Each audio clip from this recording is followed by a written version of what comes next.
Um dos maiores erros dos investidores iniciantes, aquela pessoa que já estudou ali, fez um curso, já está sabendo mais como tomar as próprias decisões no mundo dos investimentos, é não diversificar a carteira delas. Por quê? Quando a gente não diversifica a nossa carteira, a gente está exposto a um único risco, ou alguns únicos riscos, né, dependendo. Vamos dizer assim que a pessoa tem uma carteira formada por Vale e Petrobras. Muitas vezes, se a pessoa não tomar o devido cuidado, os momentos certos de investir, essa pessoa vai estar exposta ao risco da siderurgia, da mineração e ao risco do petróleo. Se os dois estiverem dando errado, e é muito comum isso acontecer, ou não necessariamente estarem dando errado, mas tiver alguma alta no dólar, alguma volatilidade macroeconômica, a pessoa vai perder muito dinheiro naquelas duas situações, e muito por conta da questão da euforia, né, e do medo, ela vai vender a ação para tentar diminuir o prejuízo dela, quando na verdade ela deveria ter segurado ou reinvestido. E assim, é uma bola de neve. Então assim, não ter conhecimento sobre o mercado e não diversificar é muito perigoso. Meu nome é Leão Davi, eu sou consultor aqui na Stocks e hoje eu vou falar um pouco de um conceito que eu apliquei na minha carteira e consegui triplicar o meu rendimento. O que realmente significa diversificação, né? Antes de falar o que significa, eu vou falar uma coisa que não significa. Diversificação não é pulverizar, não é você sair pegando o seu aporte de R$1.000 e dividindo em 40 empresas diferentes. Se você for fazer uma diversificação maior assim, é melhor você comprar um ETF, que já está diversificado da forma correta. Diversificação é basicamente você destrinchar a sua carteira em alguns tópicos, não só diversificar entre setores em ações, mas também diversificar em questão de classes de ativos. Por exemplo, eu vou ter uma carteira composta não só por renda fixa, mas eu vou ter um pouco em renda fixa, um pouco em renda variável, um pouco em cripto, se for do seu gosto. O ponto de diversificar é estar exposto a diferentes classes de ativos que reagem de forma diferente a cada cenário. Então, por exemplo, se você tem uma carteira diversificada entre dólar e real, quando o dólar estiver alto, você vai estar ganhando dinheiro aqui e perdendo aqui. Mas no longo prazo, existem estudos que mostram que essa carteira vai gerar uma oscilação,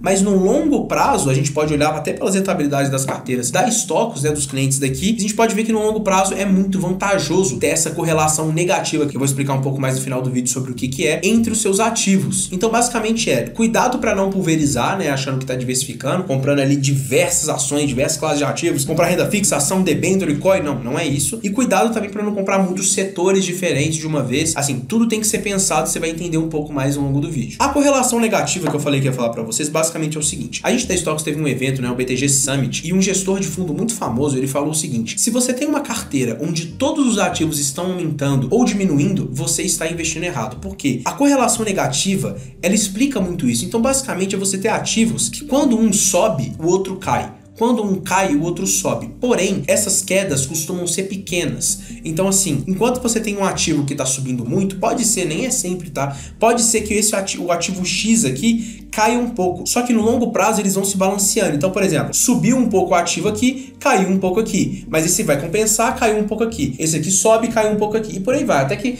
uma hora a gente já tá lá no teto, né? Mas enfim, não é esse o objetivo do vídeo, virar a câmera para mostrar onde vocês estariam, mas eu acho que deu para entender. Então, basicamente, a gente montar uma carteira de ativos que estejam realmente correlacionados entre si de forma negativa. De forma que quando você tiver um cenário ruim para um ativo, o outro vai compensar e vice-versa. E agora, explicando um pouco de como você pode aplicar isso na sua carteira, eu vou trazer um exemplo prático que eu usei na minha, tá? Que pode ser muito importante para você. A reeleição do Trump, por exemplo, ela foi muito polêmica. Não só a disputa eleitoral como um todo, mas as decisões que vieram depois dela. Então, assim, toda essa questão tarifária que teve, essa questão de comércio, metal, siderurgia, briga com a China e tal, e tudo isso gera uma instabilidade, tanto no valor do dólar como na economia norte-americana também. Então, o que eu fiz já sabendo que ia acontecer essa volatilidade, não só no dólar, mas na economia americana como um todo? Eu comprei um ETF chamado BACW39, que basicamente é um ETF que replica o índice de 1.500 empresas globais, e dentre elas existem muitas empresas da Europa, da China, da Índia. Então, assim, os Estados Unidos ele deu uma balançada ali, mas alguns outros países se mantiveram estáveis. Por exemplo, a China teve um grande aumento na participação siderúrgica, e muitas pessoas que estavam investidas 100% nos Estados Unidos perderam, mas assim, ainda que momentaneamente, eu também acho que os Estados Unidos vai continuar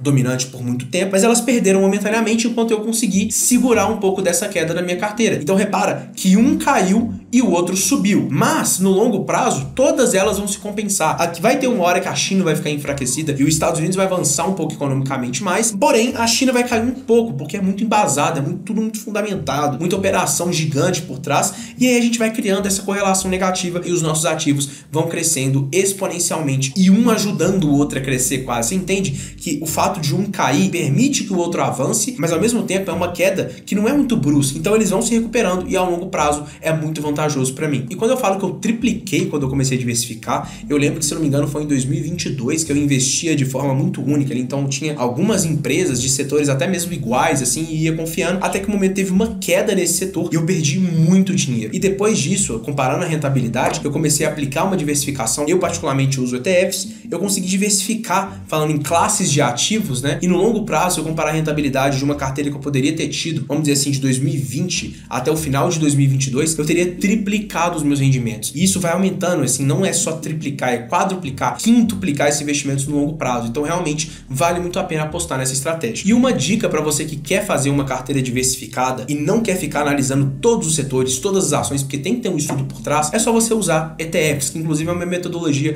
que a gente aqui da Stocos usa. E se você quer ter uma carteira personalizada para você, entendendo todas as suas dores, seus objetivos, conhecer um pouco da metodologia da empresa, a operação como um todo, clica aqui no link da descrição para você marcar uma reunião sem compromisso, só pra gente realmente conversar. E se você gostar, se fizer sentido para você, a gente avança nessa parceria para você ter uma vida de investimentos turbinada, beleza? Voltando a falar do ETF, o ETF é um investimento que consegue incluir ali dentro da cesta de ativos deles várias ações, né, várias empresas, e sempre fazendo esse rebalanceamento. Então, assim, a gente confia nos gestores, que a gente chama de gestores passivos, né, que gerem o patrimônio daquele fundo através de ETFs, que eles vão conseguir fazer uma rentabilidade muito maior, até porque existe um estudo que mostra que praticamente todos os cenários, no cenário de 5, até mesmo de 10 anos, os gestores passivos são muito mais vencedores do que os gestores ativos. Eu vou colocar esse gráfico aí na tela para vocês entenderem um pouco. É uma tabela, na verdade, né, que mostra que, assim, em quase todos os casos, 90% dos gestores ativos perdem para os ETFs, né, para os benchmarks. Então, assim, vale muito a pena confiar nessa estratégia de ETF, certo? Pessoal, muito obrigado pela sua atenção. Se você gostou, deixa o like e não esquece, carteira personalizada, uma reunião sem compromisso pra gente entender melhor o seu perfil e seus objetivos, só clicar no link da descrição. Muito obrigado pela sua atenção, um abraço e deixa o like.